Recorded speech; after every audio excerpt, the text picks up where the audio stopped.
تو اس لیے صحبت ہر جگہ ہی ہے،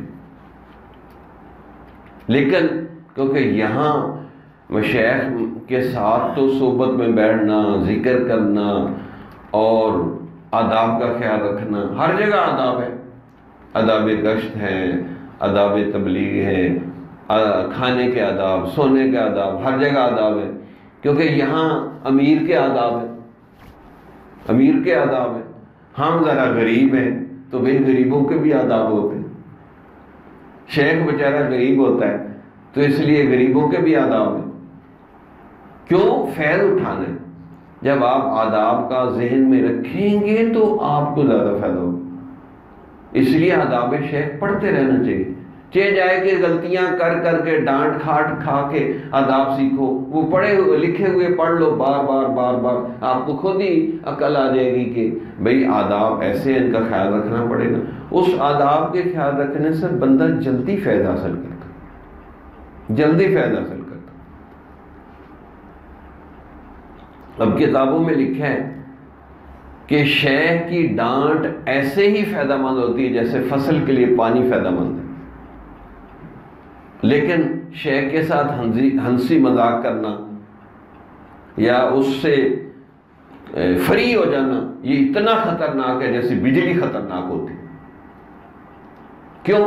جب ہنسی مذاق کریں گے، اس سے فری ہو جائیں گے، آپ اس کے ادب کا ہی نہیں خیال رکھیں گے تو آپ کو پتہ بھی نہیں چلے گا، شیخ ناراض نہیں ہوگا، اللہ ناراض ہو جاتا۔ یہ ہم نے خود تجربہ ہوا، یعنی ذرا سی بات کی اور فوراً دل کی کیفیت ختم ہو گئی، کیونکہ شیخ اللہ کے ہاں مقرر ہوتا ہے۔ شیخ بعض کا ناراض نہیں ہوتا، لیکن اگر آپ ایسی کوئی بے ادبی کی بات کریں گے اللہ ناراض ہو جائے گا کہ بھئی میری نسبت کی وجہ سے تمہارا اس کے ساتھ تعلق ہے تو یہ کیا حرکتیں کر رہے ہیں۔ تو اس لیے ہمارے ہاں آداب کو پڑھنا، پڑھانا، ان کا خیال رکھنا، اس سے پھر بہت تیزی سے فیض ملتا ہے بندے کو۔ تو کیا آداب کا خیال رکھیں، جیسے دفتروں میں اس کو کہتے ہیں ایٹیکیٹس، بھئی تمہیں ایٹیکیٹس کا خیال نہیں۔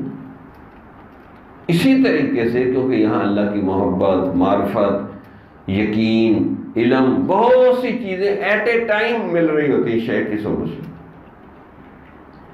مثلا وہ بیان کر رہے ہیں، علم مل رہا ہے، جہاں کہیں کسی نے غلطی کی اس کو ڈانٹ ڈپٹ ہو گئی، اس سے اس کو ادب اور تمیز آئے گا کہ میں نے ایسی غلطی پھر نہیں کری۔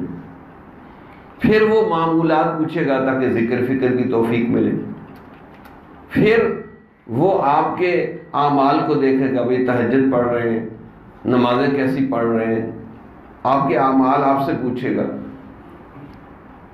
تو وہ ایٹ اے ٹائم 5 چیزیں آپ کو سکھائے گا، علم بھی، عمل بھی، اخلاص بھی، اللہ کی رضا بھی کہ ہر کام میں اللہ کو راضی کرنا ہے، اور اللہ کی محبت و معرفت بھی سکھائے گا۔ ایٹ اے ٹائم 5 چیزیں اس سے مل رہی ہوتی،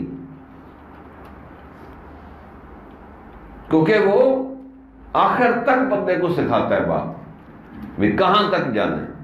جمال الوجود بذكر الإله وتصفو الحياة بنور هداه، جمال الوجود بذكر الإله